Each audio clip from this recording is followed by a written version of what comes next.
और बड़ी खबर इस वक्त आ रही है, बिटकॉइन घोटाले को लेकर एक्शन में ईडी और सीबीआई। रायपुर में गौरव मेहता के घर पर ईडी की छापेमारी चल रही है।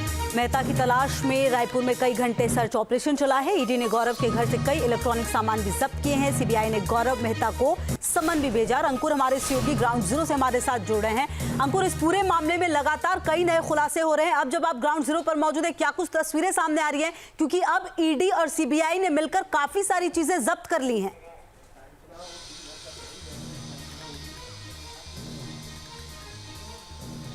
देखिए, बिल्कुल जिस तरीके से महाराष्ट्र चुनाव में करीब 6,600 करोड़ रुपए का घोटाला, बिटकॉइन घोटाला हुआ था, उसके तार छत्तीसगढ़ की राजधानी रायपुर से भी जुड़े हुए हैं।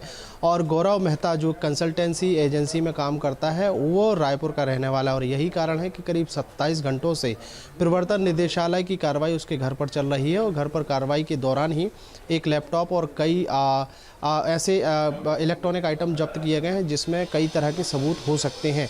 करीब 6,600 करोड़ रुपए के घोटाले का ये पूरा मामला है। और इस पूरे मामले में बीजेपी ने कुछ जो वॉइस नोट्स जारी किए हैं, उस वॉइस नोट्स के आधार पर भी पूछताछ की जा रही है।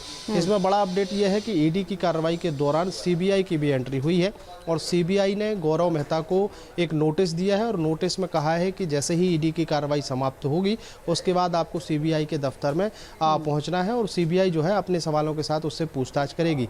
कुल मिलाकर अगर देखें तो जो महाराष्ट्र चुनाव में जिस तरीके से घोटाले के आरोप लगे हैं या घोटाला हुआ है, उसके पूरे के पूरे तार गौरव मेहता से जुड़े हुए हैं। गौरव मेहता के भाई से पूछताछ की जा रही है। और इस पूछताछ में बताया जा रहा है कि जब ईडी की कार्रवाई कंप्लीट होगी तो कई तरह के खुलासे होते हुए दिखाई देंगे।